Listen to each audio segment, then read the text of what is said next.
Class 8 subject physical science. আজকে এই ভিডিওতে দুটো চ্যাপ্টারের উপর আমরা রিভিশন করব। নেচার অফ ম্যাটার অর্থাৎ পদার্থের প্রকৃতি আর স্ট্রাকচার অফ ম্যাটার অর্থাৎ পদার্থের গঠন। এই দুটো চ্যাপ্টার অলরেডি আমরা বিস্তারিতভাবে আগের ভিডিওগুলোতে জেনেছি, আজকে রিভিশন করব। প্রথমেই হচ্ছে পদার্থের প্রকৃতি। প্রথমে যেটা নিম্নলিখিত প্রশ্নগুলির উত্তর দাও, বিভাগ ক। ফার্স্ট কোয়েশ্চেন, পদার্থ বলতে কি বোঝো? যার ভর তথা ওজন বর্তমান, যার আয়তন আছে, যা ইন্দ্রিয় গ্রাহ্য এবং যার জাড্য ধর্ম বর্তমান, তাদেরকে আমরা বলবো কি পদার্থ। পার্থক্য, ভৌত ধর্ম আর রাসায়নিক ধর্মের যে পার্থক্য সেটা কি আমরা কিন্তু সবাই জানি। ভৌত ধর্ম বলতে কি বোঝায় আর রাসায়নিক ধর্মটা কি সেটা কিন্তু আমরা জানি। প্রথমে হচ্ছে বৈশিষ্ট্যগত পরিচয়, অর্থাৎ ভৌত ধর্মের থেকে আমরা কি কি জানতে পারি, তাই না? ভৌত ধর্মের থেকে আমরা কি যে কোনো পদার্থের বাহ্যিক অবস্থা ও গুণের পরিচয় পেতে পারি, কিন্তু রাসায়নিক ধর্মের থেকে আমরা কি পাই? পদার্থের মূল গঠনের এবং রাসায়নিক বৈশিষ্ট্যের পরিচয় পাই। নেক্সট, ভৌত ধর্মে কিন্তু আভ্যন্তরীণ অণুর গঠনের কোনো রকম কোনো পরিচয় পাওয়া যায় না, যেটা রাসায়নিক ধর্মের ক্ষেত্রে পাওয়া যায়। আর কি, ভৌত ধর্মের থেকে কোন পদার্থ কোন কোন বিক্রিয়ায় অংশগ্রহণ করতে পারে বা অংশগ্রহণ করার ক্ষমতাটা, প্রবণতাটা, সেটা কিন্তু ভৌত ধর্ম থেকে জানা যায় না, যেটা রাসায়নিক ধর্ম থেকে কিন্তু জানা যায়। নেক্সট, চিনি, নুন, কর্পূর, তুতের গুঁড়ো, সালফার, এই সকল পদার্থকে বলছে ভৌত ধর্মের সাহায্যে শনাক্ত করতে। আমি এখানে একটা চার্ট দেখিয়েছি, এখানে কিন্তু আমরা দেখেই বুঝতে পারছি এখানে ভৌত ধর্ম কোনটা ইউজ করা হয়েছে, দ্রাব্যতা।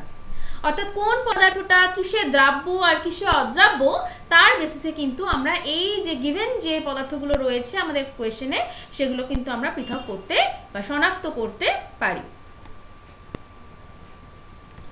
নেক্সট হচ্ছে ধাতু ও অধাতুর বৈশিষ্ট্যগুলি। প্রথমেই আসি ধাতুর বৈশিষ্ট্য, অর্থাৎ ধাতু মানে যে সমস্ত মৌল সাধারণ অবস্থায় কঠিন, উজ্জ্বল ও চকচকে, ওজনে ভারী, যাকে আঘাত করলে ধাতব শব্দ উৎপন্ন হয়, যা সাধারণত তাপ ও তড়িতের সুপরিবাহী, এবং যে মৌল পজিটিভ তড়িৎধর্মী ও ক্যাটায়ন উৎপন্ন করে, ক্যাটায়ন দেয়, তাদেরকেই আমরা কিন্তু ধাতু বলি। তার মানে এইগুলো হচ্ছে ধাতুর বৈশিষ্ট্য। নেক্সট চলে আসছি অধাতুর বৈশিষ্ট্য। সেগুলো কি? যে সমস্ত মৌল সাধারণ অবস্থায় কঠিন, তরল বা গ্যাসীয়, ওজনে হালকা, গঠনে ভঙ্গুর, উজ্জ্বল বা চকচকে নয়, যাকে আঘাত করলে শব্দ উৎপন্ন হয় না, অর্থাৎ অধাতব একটা শব্দ উৎপন্ন, একটা ডাল, একটা সাউন্ড উৎপন্ন হয়, যা সাধারণত তাপ ও তড়িতের কুপরিবাহী। আর যে সমস্ত মৌল নেগেটিভ তড়িৎধর্মী অর্থাৎ অ্যানায়ন দেয়, তাদেরকে বলছি আমরা অধাতু। তাহলে এগুলো হলো অধাতুর বৈশিষ্ট্য। নেক্সট চলে আসছি কপার সালফেট দ্রবণে যদি একটা লোহার পেরেক ডুবিয়ে রাখা হয়, তাহলে আমরা কি দেখব? আমি এখানে রিয়াকশনটা দিয়েছি। কপার সালফেট দ্রবণে একটা লোহার পেরেক ডুবিয়ে রাখলে কি দেখা যাবে? যে লোহার পেরেকটা, অর্থাৎ লোহা যেটা Fe আমরা দেখতে পাচ্ছি, আর কপার সালফেটটা CuSO4, তাহলে কি হবে? বিক্রিয়া হবে অবশ্যই। বিক্রিয়া হয়ে লোহার পেরেকের গায়ে লালচে বাদামি রঙের একটা আস্তরণ পড়ে যাবে। লালচে বাদামি রঙের একটা ধাতব কপারের একটা আস্তরণ পড়ে যাবে। এই হলো রিয়াকশন। এই সমীকরণ সহকারে কিন্তু এটা ব্যাখ্যা দিতে হবে। নেক্সট, বেশিরভাগ ধাতব অক্সাইড ক্ষারকীয় এবং বেশিরভাগ অধাতব অক্সাইডই আম্লিক প্রকৃতির। এটার একটা ব্যাখ্যা চাওয়া হয়েছে।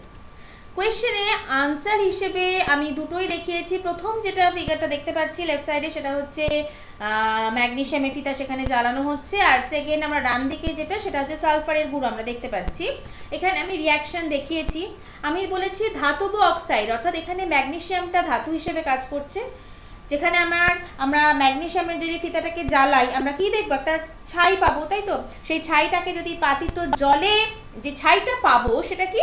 অবশ্যই ম্যাগনেসিয়াম অক্সাইড। আমরা কিন্তু সবাই এই ব্যাপারে অবগত রয়েছি, যেটা ধাতব অক্সাইড। এবং সেই ধাতব অক্সাইডটাকে যদি জলে দ্রবীভূত করা হয়, কি উৎপন্ন হবে? দেখতে পাচ্ছি আমরা ম্যাগনেসিয়াম হাইড্রোক্সাইড এবং ওই যে জলে দ্রবীভূত করা হচ্ছে তার ফলে যেটা আমরা পাচ্ছি তার মধ্যে আমরা দেখতে পাচ্ছি যদি লিটমাস পেপার ডোবাই তাহলে সেক্ষেত্রে কিন্তু আমরা বর্ণটা চেঞ্জ হচ্ছে। আবার ঠিক একইভাবে আমরা ডান দিকে যে সালফারের গুঁড়ো সেইটাকে নিয়ে যদি আমরা পরীক্ষা করি তাহলে আমরা কি দেখব, ঠিক একইভাবে ওই সালফার একটা অধাতু, সেখান থেকে আমরা যে অক্সাইডটা পাচ্ছি সেটা হচ্ছে অধাতব অক্সাইড। ওকে, এবং সেই অক্সাইডটাকে যদি জলে দ্রবীভূত করায় আমরা কি পাচ্ছি H2SO3, যেটা হচ্ছে কি একটা অ্যাসিড, এবং তার মধ্যেও কিন্তু আমরা দেখতে পাচ্ছি লিটমাস লাল হয়ে গেছে, অর্থাৎ লিটমাসের পরিবর্তন হচ্ছে। কিভাবে পরিবর্তন হচ্ছে তার মানে আমরা বুঝতে পারছি লিটমাসের কালার চেঞ্জ থেকে আমরা বুঝতে পারছি কিন্তু যে ধাতব অক্সাইড থেকে আমরা যেটা পেয়েছি সেটা কি ক্ষারকীয় ধর্ম প্রদর্শন করছে, আর যেটা অধাতব অক্সাইড থেকে পাচ্ছে সেটা অ্যাসিডিক। সো এইটাকে কিন্তু ব্যাখ্যাও দিতে হবে অবশ্যই এই সমীকরণ সহকারে। নেক্সট হচ্ছে নিম্নলিখিত পদার্থগুলির উৎস উল্লেখ করো। আমি এখানে সীসা, পারদ, ক্যাডমিয়াম তিনটেরই কিন্তু উৎসগুলো মোটামুটিভাবে মানে সীসা কোথা কোথা থেকে পেতে পারি আমরা, পারদ, ক্যাডমিয়াম কোথা থেকে আসতে পারে সেই উৎসগুলো দেওয়া হয়েছে। নেক্সট হচ্ছে মানব দেহে কোবাল্টের গুরুত্ব। মানব দেহে কোবাল্ট কি কাজে মানে কিসে প্রয়োজন কোবাল্টটা? লোহিত রক্তকণিকার পরিণতি প্রাপ্তি। ওকে, লোহিত রক্তকণিকার এই যে অস্থিমজ্জায় রক্তের লোহিত রক্তকণিকার পরিণতি প্রাপ্তিতে ওই রক্তকণিকার ভেতরে উপস্থিত অক্সিজেন পরিবহনকারী প্রোটিন যেটা হিমোগ্লোবিন সেটা তৈরিতে কিন্তু কোবাল্ট একটা গুরুত্বপূর্ণ ভূমিকা পালন করে। নেক্সট হচ্ছে মানব দেহে ক্যালসিয়াম আয়নের গুরুত্ব।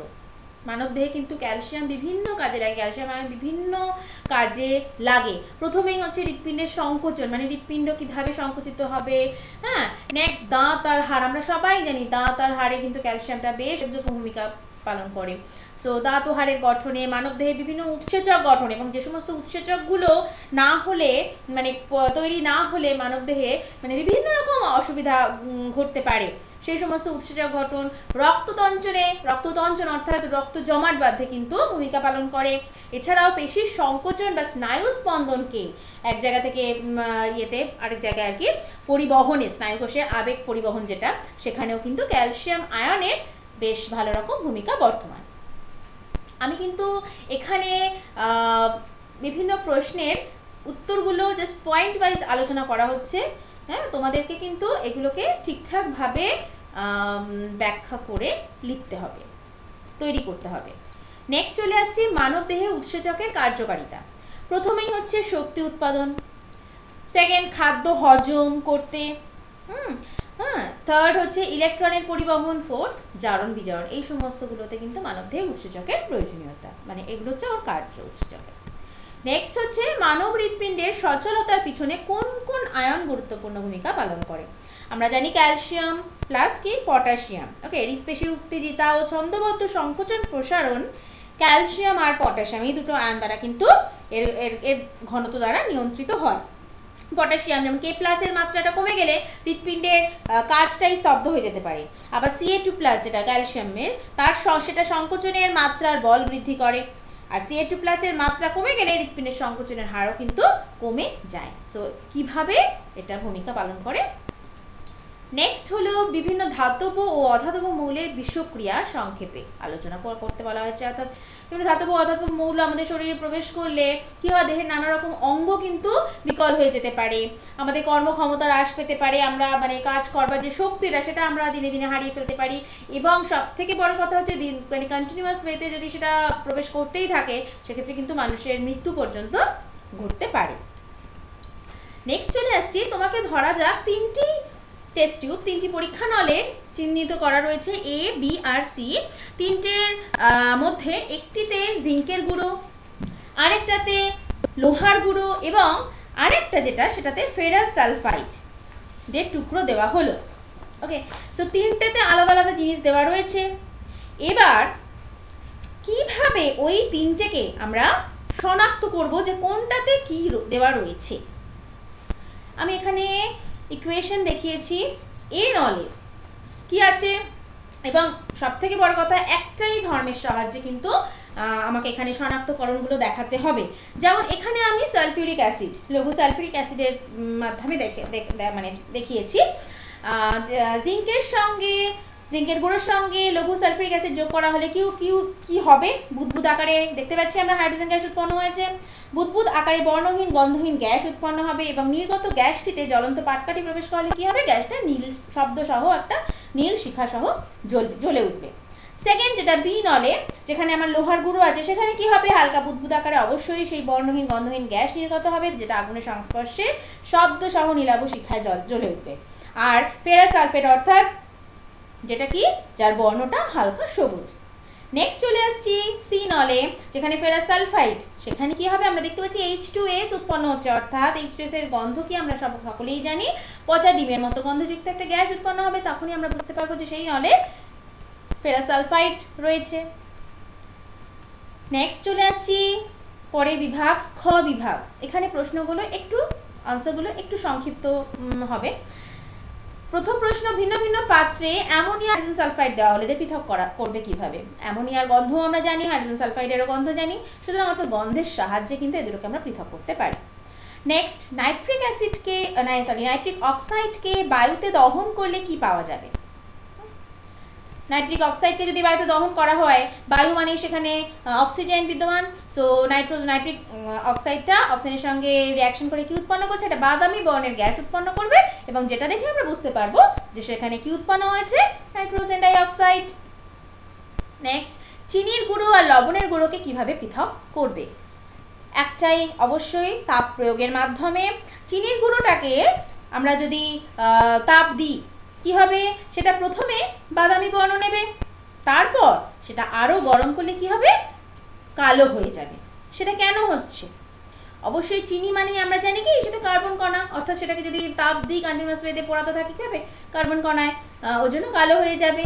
আর নুনটা কি চোখে দেখা যাবে এমন কোনো পরিবর্তন কিন্তু পরিলক্ষিত হবে না, শুধুমাত্র গরম হবে আর সামান্য জলীয় বাষ্প বেরোতে পারে, কিন্তু সেরকম ভাবে কোনো রকম কোনো পরিবর্তন হবে না।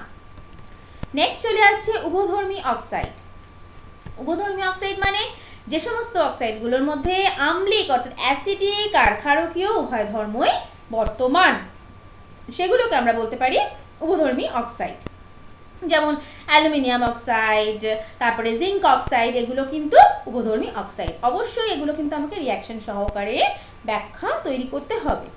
নেক্সট চলে আসছি জলের সঙ্গে বিক্রিয়া করে না এরকম চারটে পদার্থের নাম: সীসা, তামা, সোনা, রূপা। নিম্নলিখিত পদার্থগুলির সক্রিয়তার ক্রম অনুযায়ী সাজাতে বলা হয়েছে। আমরা যখন বিস্তারিতভাবে জেনেছি চ্যাপ্টারের ভেতরে, সেখানে কিন্তু আমরা ধাতুদের সক্রিয়তার ক্রম হাইড্রোজেনের সাপেক্ষে জেনেছি। সো ঠিক সেই ওয়াইজই সেই ক্রমটাকে মাথায় রেখে কিন্তু এই যেগুলো আমার এখানে প্রশ্নে দেওয়া রয়েছে সেগুলোকে সাজাতে হবে। অর্থাৎ প্রথমে সক্রিয় হিসেবে পটাশিয়াম, দেন একটু কম সোডিয়াম, তারপরে অ্যালুমিনিয়াম, জিঙ্ক, কপার, তারপরে মার্কারি। নেক্সট চলে আসছি নিম্নলিখিত পদার্থগুলির প্রধান উপাদানগুলির নাম: পলিচুন, স্টেনলেস স্টিল, ফটোগ্রাফিক ফিল্ম, দেশলাই, কাঠির বারুদ, এগুলোর সবকটার কি কি প্রধান প্রধান ধাতু বা অধাতু, ধাতু এবং অধাতু যৌগরূপ এদের মধ্যে থাকে সেগুলো। যেমন একটা এক্সাম্পল দেওয়া যেতে পারে কলিচুন। কলিচুনের মধ্যে কি কি? ক্যালসিয়াম, অক্সিজেন, হাইড্রোজেন, এরকমভাবে এগুলো কিন্তু প্রিপেয়ার করতে হবে। নেক্সট, আর্সেনিক ও ফ্লুওরিনের উৎসগুলো, এগুলো অবশ্যই চ্যাপ্টারের মধ্যে বিস্তারিতভাবে যখন বলা হয়েছে সেখানে ছিল। আর্সেনিকের যেমন গভীর নলকূপের জল, খাদ্য, কীটনাশক, থার্মাল পাওয়ার স্টেশনের ছাই, সেগুলো। ফ্লুওরিন গভীর নলকূপের জল, প্লাস্টিক, মেডিসিন, এগুলো থেকে হতে পারে। নেক্সট হচ্ছে আর্থ্রাইটিস ও অস্টিওপোরোসিস কি? আর্থ্রাইটিসটা কি? যখন অস্থির সন্ধি মানে জয়েন্টগুলো যখন ক্ষয় হচ্ছে, সেটা হচ্ছে আর্থ্রাইটিস। আর অস্টিওপোরোসিসটা কি? যখন হাড়ের মাত্রাটা হ্রাস পেতে শুরু করে। এগুলো কখন হয়? দুটোই কিন্তু অম্লক্ষারের যখন ভারসাম্য নষ্ট হয় শরীরে, তখন কি হয়? অনেক সময় অস্থিসন্ধির ক্ষয় শুরু হয়, যেটাকে আমরা আর্থ্রাইটিস বলছি। আর তখনই হাড়ের মাত্রাটা হ্রাস পেতে শুরু করে, যেটাকে আমরা বলছি অস্টিওপোরোসিস। নেক্সট চলে আসছি মানব দেহে থাইরক্সিন হরমোনের গুরুত্ব কি কি? প্রথমে হচ্ছে কোষে কোষে অক্সিজেন গ্রহণ, হ্যাঁ, থাইরক্সিনটা সেটা থাইরক্সিনের উপর ডিপেন্ডেন্ট। তাপ উৎপাদন, সেটা কিন্তু থাইরক্সিনের উপর ডিপেন্ডেন্ট। নেক্সট হচ্ছে পদার্থের ধর্ম বলতে কি বোঝো? যে সমস্ত মানে পদার্থের যে সমস্ত বিশেষ বৈশিষ্ট্য বা গুণগুলোর জন্য আমরা পদার্থকে শনাক্ত করতে পারি, যেমন কোনো একটি পদার্থের মানে গন্ধ বা কারোর বর্ণ, কারোর দ্রাব্যতা, এই যে বিশেষ বিশেষ ধর্ম বা বিশেষ বিশেষ গুণ বা বৈশিষ্ট্য, সেগুলোকেই আমরা কিন্তু বলছি পদার্থের ধর্ম।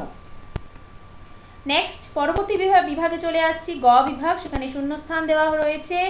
এই বিভাগে কিন্তু কোনো রকম কোনো আলোচনা নেই, অর্থাৎ এই বিভাগে আমরা দেখব শুধুমাত্র প্রশ্ন দেওয়া রয়েছে and you have to solve it. Okay, এখানে 3 রকম প্রশ্ন আমরা পাবো। প্রথমে শূন্যস্থান পূরণ, তারপরে বাম স্তম্ভের সঙ্গে ডান স্তম্ভ মেলানো, নেক্সট তারপরে গিয়ে পাবো আমরা 1 মার্কসের মতন খুবই শর্ট প্রশ্ন আর কি, একটি বাক্যে উত্তর করা। সেই সবকটাই কিন্তু প্রশ্নগুলো দেওয়া রয়েছে।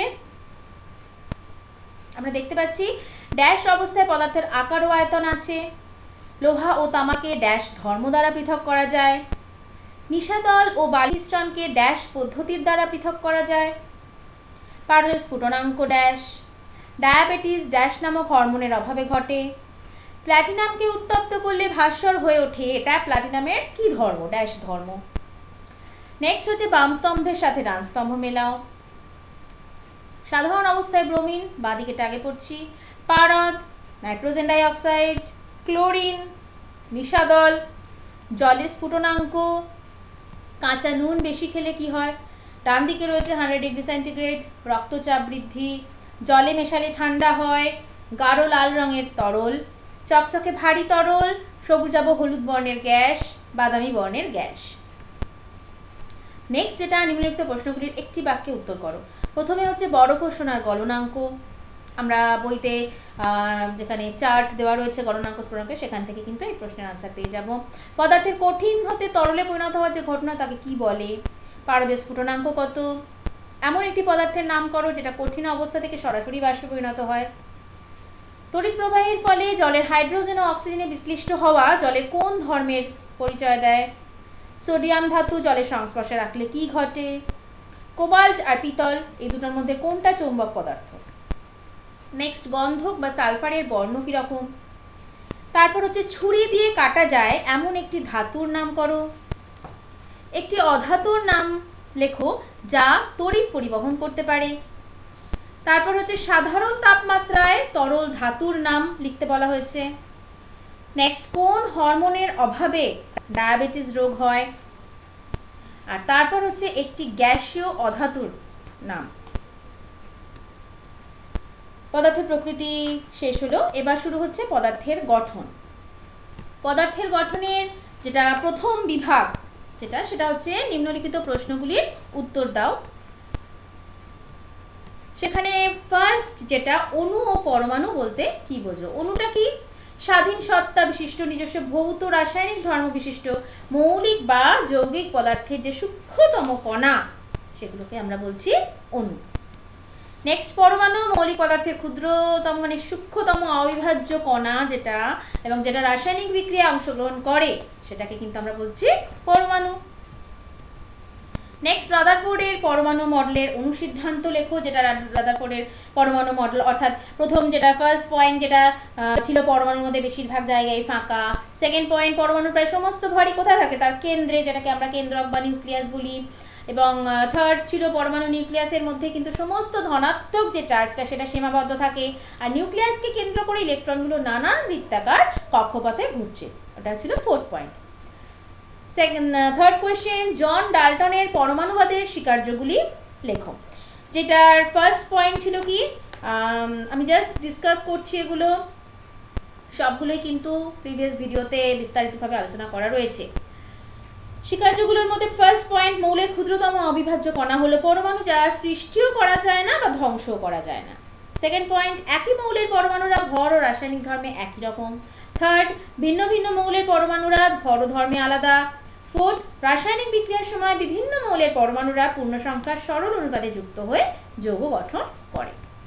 ফোর্থ প্রশ্ন, পরমাণুর গঠন চিত্র অঙ্কন করতে বলা হয়েছে সোডিয়াম আর কার্বন।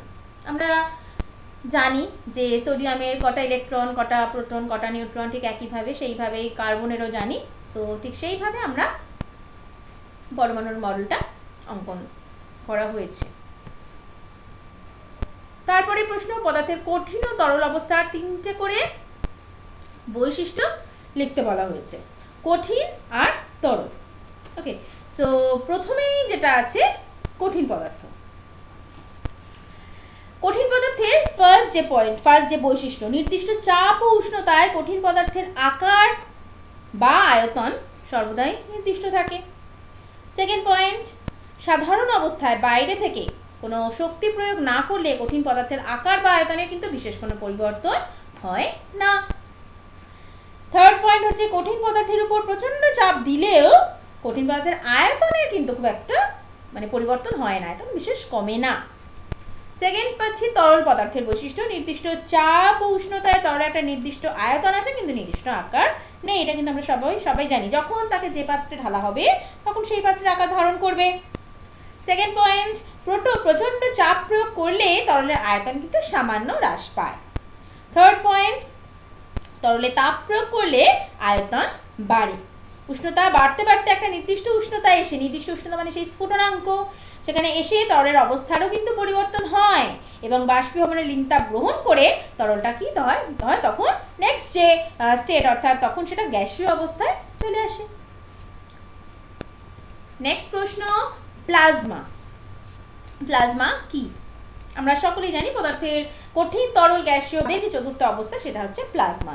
সেই অবস্থায় কি হয়, অর্থাৎ ওই যে গ্যাসের উষ্ণতাটাকেও যদি আরও বাড়ানো হয় তখন কি হবে, তখন গ্যাসের অণুগুলো ভেঙে পরমাণু হয়ে যাবে এবং সেগুলো তারপর একসময় পরমাণু ছেড়ে কি হয়, ইলেকট্রনগুলো আলাদা হয়ে যাবে এবং নিউক্লিয়াসের আকর্ষণ বল কিন্তু তখন আর পরমাণুর মধ্যে ইলেকট্রনসগুলোকে ধরে রাখতে পারবে না। এই যে প্রচণ্ড গরম গ্যাসীয় অবস্থা, যার মধ্যে পরমাণুর ইলেকট্রনস নিউক্লিয়াসগুলো আলাদাভাবে দৌড়াদৌড়ি করছে বা করে, সেটাকে বলা হচ্ছে প্লাজমা, অর্থাৎ পদার্থের চতুর্থ অবস্থা হিসেবে প্লাজমাটাকে বলা হয়। নেক্সট চলে আসছি কিভাবে সোডিয়াম পরমাণু থেকে Na+ আর ক্লোরিন পরমাণু থেকে Cl- আয়ন তৈরি হয় তার চিত্র।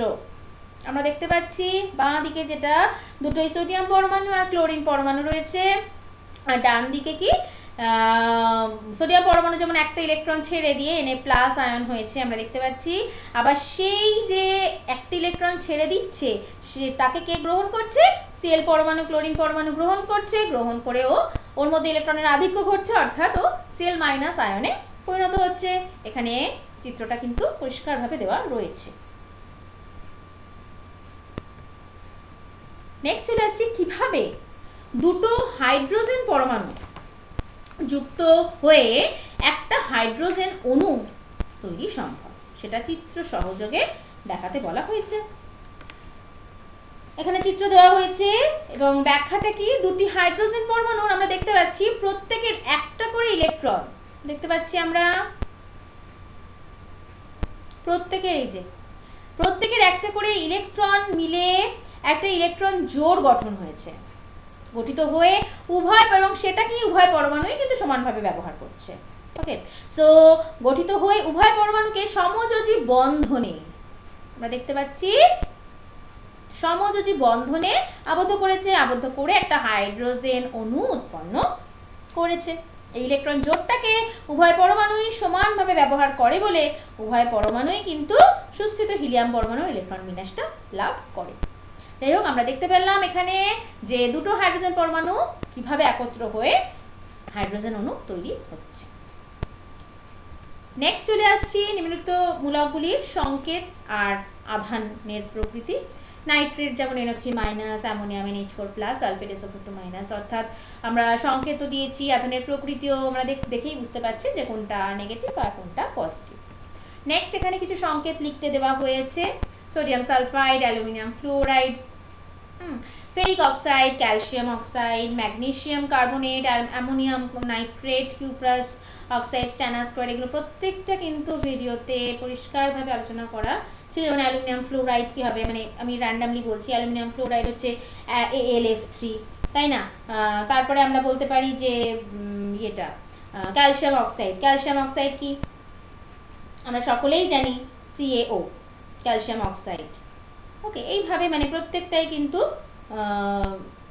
করানো মানে রয়েছে আর কি, so you have to solve it. Next পরবর্তী বিভাগে চলে আসছি এই চ্যাপ্টারের।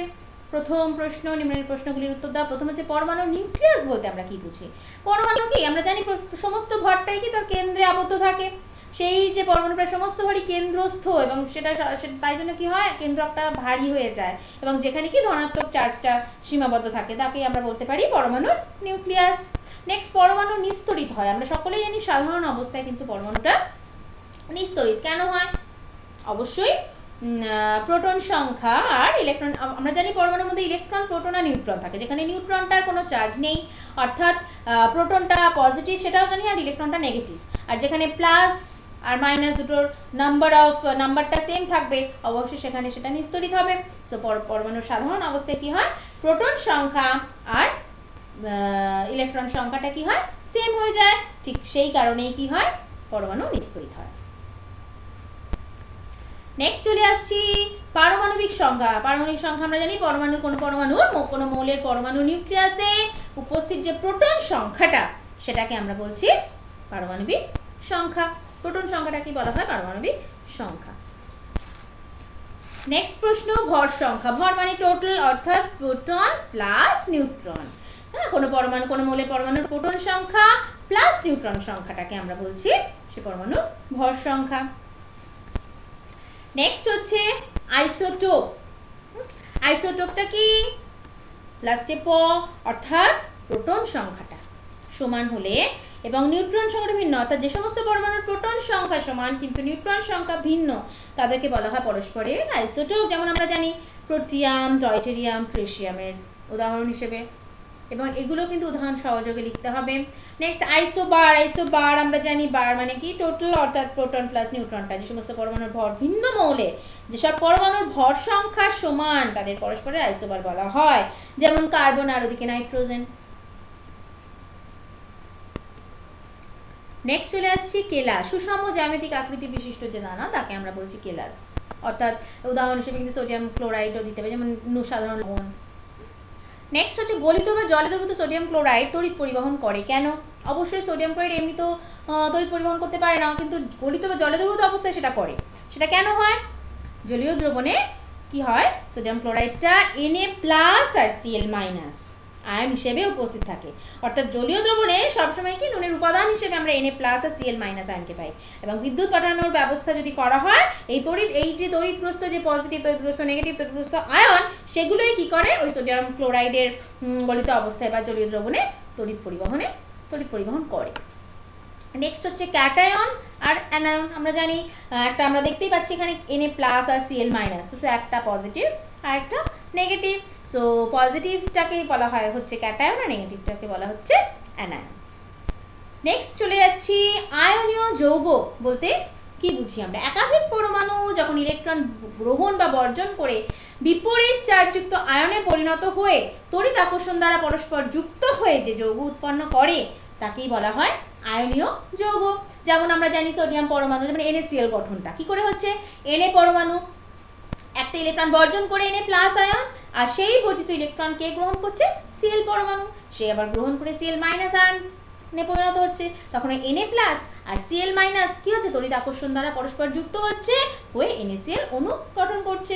তাই জন্যই কিন্তু আমরা বলি NaClটাকে একটা আয়নীয় যৌগ।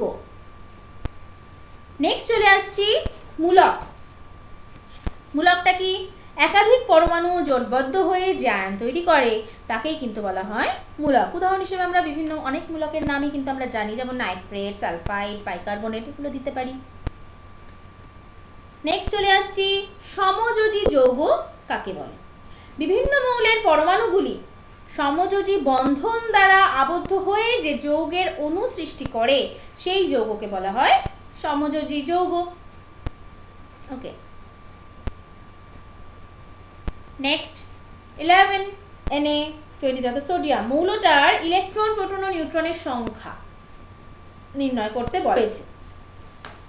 এখানে কিন্তু আমরা জানি যে এই যে 11 Na23 এখানে কোনটা কি সেটা কিন্তু আমরা খুব ভালো করে জানি, যে আমরা জানি মৌলের চিহ্নের বাঁ দিকে যেটা লেখা হয়, ওকে, বাঁ দিকে একটু ওপরে ভর সংখ্যা, যেটা ওপরে আমরা দেখতে পাচ্ছি এখানে 23 যেটা সেটা ভর সংখ্যা, আর নিচে যেটা লেখা হয় অর্থাৎ আমরা দেখতে পাচ্ছি ভর সংখ্যাটা আমি এখানে ডান দিকে লিখেছি, সেটা বাঁ দিকেও লেখা যায়। সো ওপরে যেটা লেখা হচ্ছে সেটা হচ্ছে ভর সংখ্যা, আর নিচে যেটা লেখা হচ্ছে সেটা কি প্রোটন সংখ্যা, পরমাণু ক্রমাঙ্ক। তাহলে আমরা দেখেই বুঝতে পারছি প্রোটন সংখ্যাটা হবে কত 11, আর ভর সংখ্যাটা যেহেতু 23। আচ্ছা, প্রোটন সংখ্যা 11, আমরা কি জানি প্রোটন সংখ্যা আর ইলেকট্রন সংখ্যা দুটো সেম, তাহলে প্রোটন সংখ্যাটা 11 হওয়ার দরুন ইলেকট্রন সংখ্যা 11। আর ওদিকে যেহেতু ভর সংখ্যাটা 23, সো আমরা কি জানি প্রোটন প্লাস নিউট্রন হচ্ছে 23। তাহলে ভর সংখ্যা থেকে আমি প্রোটন সংখ্যাটা মাইনাস করলাম, প্রোটন সংখ্যা আমরা জানি 11, সো করে আমরা কি পেলাম নিউট্রন সংখ্যা, that is equals to 12। Next চলে আসছি কেন্দ্রীয় পরমাণুটা কি। অণুর মধ্যে যে মৌলের যোজ্যতা বেশি হয় সেই মৌলের পরমাণু মাঝখানে থাকে এবং অন্যান্য মৌলের পরমাণুগুলো আর কি তার চারপাশে থাকবে। এই যে মধ্যবর্তী পরমাণু তাকে বলা হয় কেন্দ্রীয় পরমাণু। যেমন অ্যামোনিয়া, তার কেন্দ্রে কে থাকে নাইট্রোজেন। নেক্সট যে লাস্ট বিভাগ এই চ্যাপ্টারের গ বিভাগ, সেখানে আমরা চলে এসেছি। এখানেও ঠিক একইভাবে 3 রকম প্রশ্ন দেওয়া আছে। প্রথমে আছে শূন্যস্থান, এখানেও কিন্তু কোনো রকম কোনো ডিসকাশন হবে না, তোমরা নিজেরা you have to solve it. First, যেটা তড়িৎগ্রস্ত পরমাণুকে ড্যাশ বলে। নিউট্রন কণার ড্যাশ নেই। দৈনন্দিন জীবনে ব্যবহৃত একটি তড়িৎযোজী যৌগ হলো ড্যাশ। মিথেন যৌগটি একটা ড্যাশ যৌগ। লবণের গলনাঙ্ক হলো ড্যাশ। পরমাণুর সবচেয়ে হালকা কণা কোনটা ড্যাশ। নেক্সট হচ্ছে বাম স্তম্ভের সঙ্গে ডান স্তম্ভ মেলাতে বলা হয়েছে। আমি বাম স্তম্ভ আগে পড়ছি পরপর, তারপরে ডান স্তম্ভ পড়ছি। বাম স্তম্ভে আছে প্রথমে ইলেকট্রন কণা, প্রোটন কণা, নিউট্রন কণা। পরমাণুর ভর সংখ্যা সমান, ক্লোরোফর্ম আয়ন বেশি পরিমাণে। ডান স্তম্ভে প্রথমে হচ্ছে নিস্তড়িত, আইসোবার। তড়িৎযোজী যৌগ সুস্থিত হয়, তারপর ঋণাত্মক, তারপরে ধনাত্মক। এরপর চলে আসছি নিম্নলিখিত প্রশ্নগুলির সংক্ষিপ্ত উত্তর, মানে একেবারেই এগুলো সংক্ষিপ্ত উত্তর দিতে হবে। প্রথমে হচ্ছে মৌলের ক্ষুদ্রতম অবিভাজ্য কণাকে কি বলা হয়। ইলেকট্রনের আধানের প্রকৃতি কিরূপ। থার্ড, আইসোটোনের উদাহরণ দিতে বলা হয়েছে। নেক্সট, একটি আয়নীয় আর একটি সমযোজী যৌগের নাম। 1 মিলিগ্রাম সোনাতে সোনার পরমাণুর সংখ্যা কত। নুনের কেলাসে কি কি থাকে। কোন ধরনের যৌগ তড়িৎ পরিবহনে সক্ষম।